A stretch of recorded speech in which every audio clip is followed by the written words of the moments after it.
Ema mətbəxindən hər kəsə salamlar. Bugün mən sizə həmişə evdə hazırladığım özbək plovu hazırlayacağım.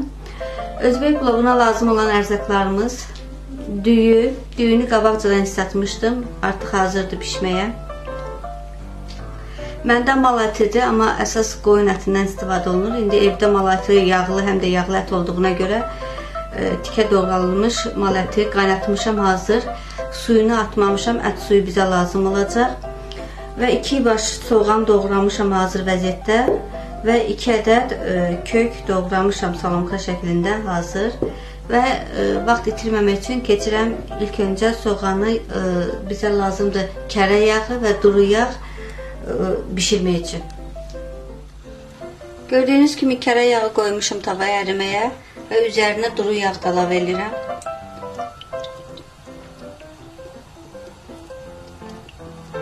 Çünki düyünü də yağda qovuracam, ona görə başqa sonra üzərinə yağ vermək lazım olmayacaq. Bizə bu qədər yağ lazımdır. Yağlar əriyənə kimi soğan da əlavə edirik.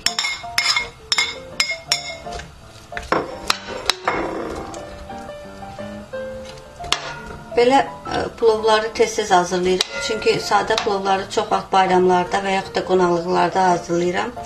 Amma belə plovları uşaqlar evdə rahat yeyirlər, xoşları gəlir. Ona görə də belə plovlar hazırlamağa üstünlük verirəm.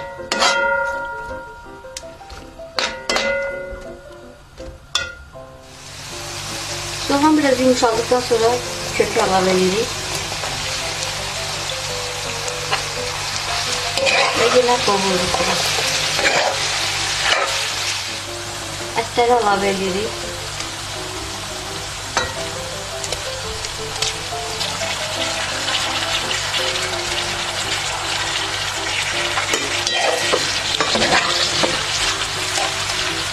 Karışdırıb biraz qovurdukdan sonra düyünü əlavə edirik. Düyünü əlavə edirik.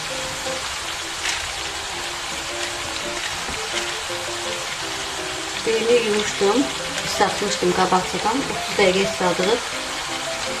Yağda qovrulanırsa dəmə qoyuna tez yumuşalsın.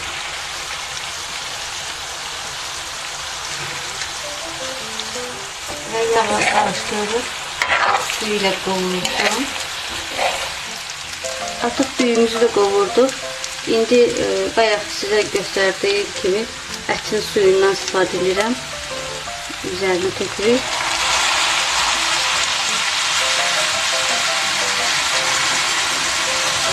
Üzünə çıxana kimi tökürük üzərinə.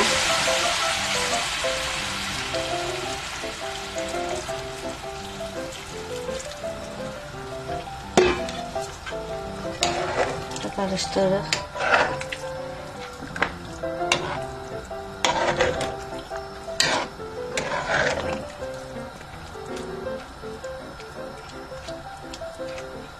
Və qapağını qoyuruq, pişməyə buraxırıq. Özbək plovu hazırdır artıq. Hər kəsə nuş olsun. Hazırladığım yeməkləri və şinyatları bəyənirsinizsə kanalıma abunə olmağı və videolarıma like etməyi unutmayın. Məni izlədiyiniz üçün təşəkkür edirəm.